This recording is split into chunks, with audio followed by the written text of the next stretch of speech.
સમાચાર સવારમાં આપનું સ્વાગત છે। આજના તાજા અને મહત્વપૂર્ણ સમાચારો પર એક નજર કરીએ તે પહેલા ચેનલને સબસ્ક્રાઇબ કરી લો।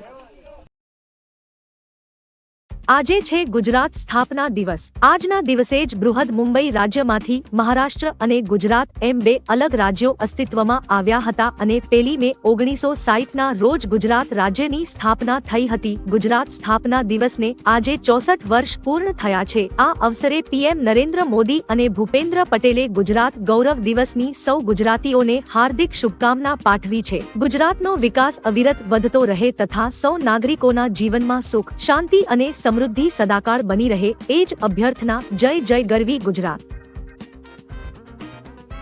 પીએમ મોદી આજથી 2 દિવસ ગુજરાતના પ્રવાસે। હાલ દેશભરમાં લોકસભા ચૂંટણીનો માહોલ છે ત્યારે પીએમ મોદી પણ પ્રચાર પ્રસાર કરવામાં કોઈ તક છોડી રહ્યા નથી। તેઓ આજથી ગુજરાતની મુલાકાતે છે, જેમાં તેઓ આજે બપોરે 3:30 કલાકે બનાસકાંઠામાં ચૂંટણી સભાને સંબોધન કરશે। સાંજે 5:30 કલાકે સાબરકાંઠામાં તેમની ચૂંટણી સભા થશે। ઉપરાંત સુરેન્દ્રનગરના ઝાલાવાડમાં આવતીકાલે બપોરે 1 કલાકે મોદીની જનસભા યોજાશે।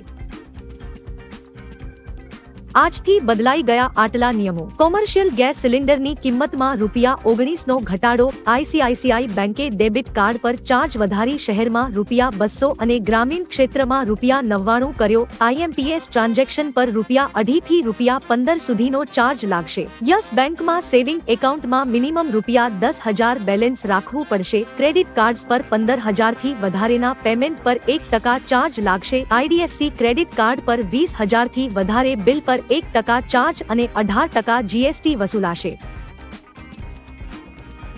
બાઇકની કંપનીમાં લાગી ભીષણ આગ। આજવા રોડ પર આવેલ જોય ઈ બાઇક કંપનીમાં આગ લાગી હતી। આગ એટલી ભીષણ હતી કે આજુબાજુના ભાગને ચપેટમાં લીધો હતો। ઘટનાને પગલે ફાયર વિભાગની 10 ગાડીઓ ઘટના સ્થળે પહોંચી આગ પર કાબુ મેળવ્યો હતો। આગ પર કાબુ મળે તે પહેલા મટીરીયલ બળીને ખાખ થઈ ગયું હતું। આગમાં 3 શેડ સળગ્યા હતા, આથી ચારે બાજુ ધુમાડાના ગોટે ગોટા ફેલાયા હતા। ડ્રાય બેટરીમાં ઓવરહીટિંગના કારણે આગ લાગી હોવાનું કારણ સામે આવ્યું છે। તમારા ભાઈએ લિપસ્ટિક અને પાણીપુરીના ભાવ મોંઘા કર્યા। રાજકોટ લોકસભા સીટના કોંગ્રેસના ઉમેદવાર પરેશ ધાનાણીએ ભાજપ સરકાર પર આકરા પ્રહાર કર્યા છે। પરેશ ધાનાણીએ મહિલાઓને કહ્યું કે દિલ્હી મોકલેલા તમારા ભાઈએ લિપસ્ટિક અને પાણીપુરીના ભાવ મોંઘા કર્યા છે। પહેલા 10 રૂપિયાની 10 પાણીપુરી આવતી હતી, હવે 20 રૂપિયાની માત્ર 6 પાણીપુરી આવે છે। વધુમાં તેમણે કહ્યું કે 10 રૂપિયાની લિપસ્ટિક અને બંગડીના 20 રૂપિયા થઈ ગયા છે। રૂપાલા અને ધાનાણીને ચૂંટણી પંચની નોટિસ। રાજકોટ લોકસભા સીટના ઉમેદવારોને ચૂંટણી પંચ દ્વારા લોકસભાના ખર્ચ રજૂ કરવા સૂચના અપાઈ હતી। સૂચના બાદ અપક્ષ દ્વારા પોતાના ખર્ચાઓ રજૂ કરાયા છે, પણ ભાજપ અને કોંગ્રેસના ઉમેદવારોએ હજી સુધી પોતાના ખર્ચ રજૂ કર્યા નથી। કલેક્ટરે ભાજપ ઉમેદવાર રૂપાલા અને કોંગ્રેસ ઉમેદવાર ધાનાણીને નોટિસ પાઠવી 2 દિવસમાં ખર્ચ રજૂ કરવા સૂચના આપી છે, જેમાં રૂપાલાનો ખર્ચ અંદાજે ₹16 લાખ અને ધાનાણીનો ₹5 લાખનો હિસાબ માંગ્યો છે।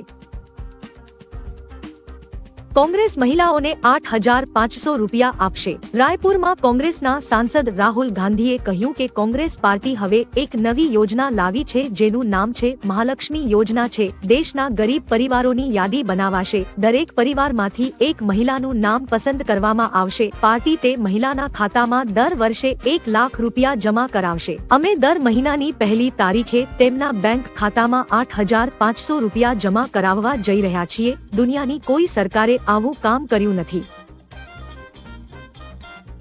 પતંજલિની પ્રોડક્ટ્સ પર લાગ્યો પ્રતિબંધ। ઉત્તરાખંડ રાજ્યની લાયસન્સિંગ ઓથોરિટીએ પતંજલિની દિવ્ય ફાર્મસી કંપનીની 15 પ્રોડક્ટ્સ પર પ્રતિબંધ મૂક્યો છે, જેમાં ખાંસી, blood pressure, sugar, liver, goitre અને આઈ ડ્રોપ્સ માટે વપરાતી 15 દવાઓનું ઉત્પાદન બંધ કરવા સૂચના આપી છે। ભ્રામક જાહેરાતના કેસમાં દિવ્ય ફાર્મસીની દવાઓ પર પ્રતિબંધ મૂકવામાં આવ્યો છે। ઉત્તરાખંડ સરકાર દ્વારા સુપ્રીમ કોર્ટમાં એક એફિડેવિટમાં આ માહિતી આપવામાં આવી છે।